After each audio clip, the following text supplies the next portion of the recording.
This Torah class is brought to you by TorahAnytime.com.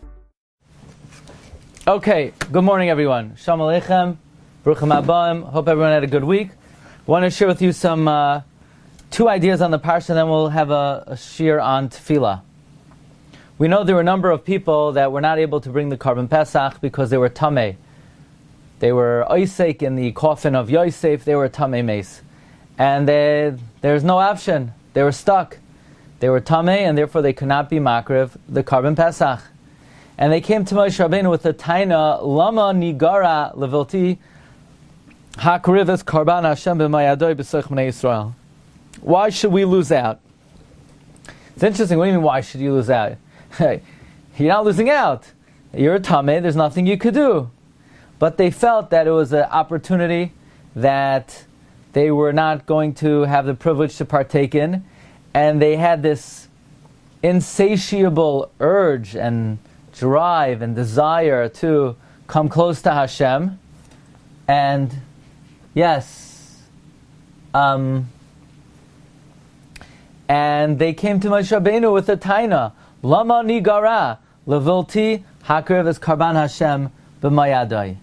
So the Ger Rebbe, the Beis Yisrael, said, from here we learn a great lesson in for those who serve Hashem in all the generations, that there is no mania, there's nothing that could hold a person back from fulfilling the Torah. In other words, even though sometimes a person feels limited by circumstance, and a person feels that he is being challenged, if a person has the ratzoin and the real desire to come close to Hashem, that opens all the gates.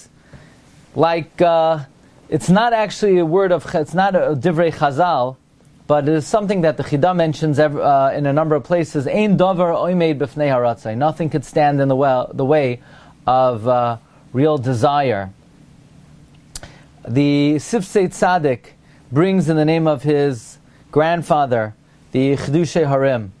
He says, anybody who calls out to Hashem with bitterness, Lama yigara, why should I be left out? Why should I not have an opportunity? Why should I not be zoicha?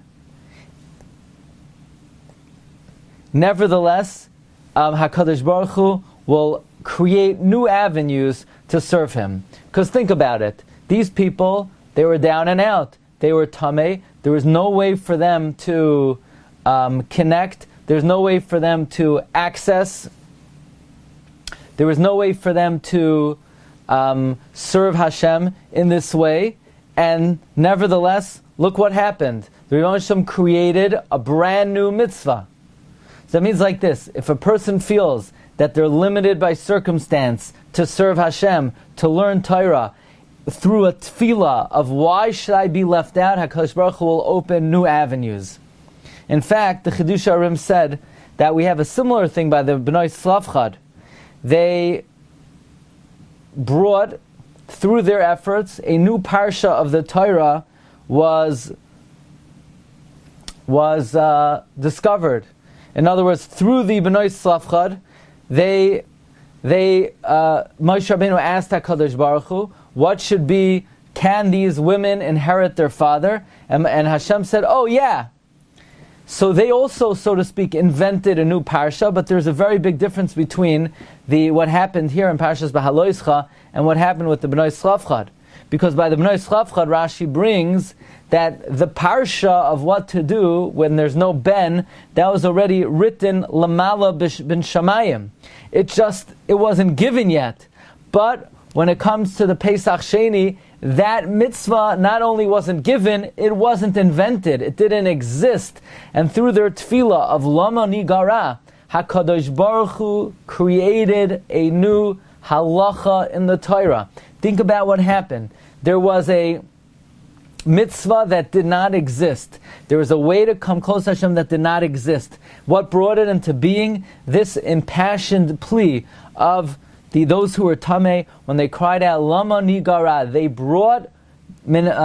they created Torah Yesh Me'ayin.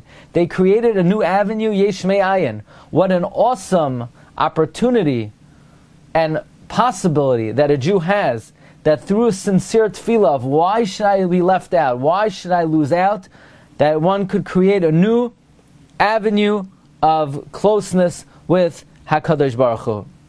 Tfar Shlomo writes that we could learn from here a very great lesson.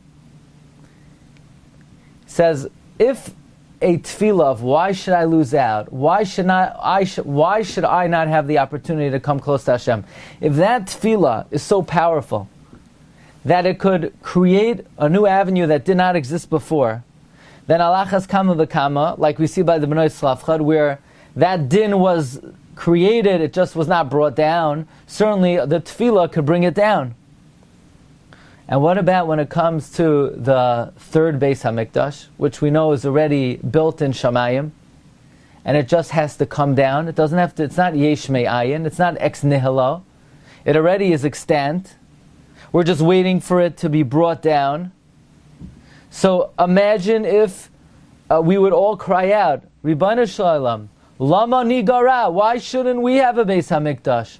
Why shouldn't we have Karbanos? Why shouldn't we have Yerushalayim? Why shouldn't we have the Har HaBayis? Imagine if we would have such a tefillah of Lama Nigara, then of course Ribono Shel Olam would accede to our request. But as the Chafetz Chaim would say, we're not waiting for it. We're not asking for it. But if we would, it would definitely come. If we would ask, it would be here right away. And that's very empowering, recognizing that really it's up to us. And we have the possibility to bring it closer. Okay. You've just experienced another Torah class brought to you by TorahAnytime.com.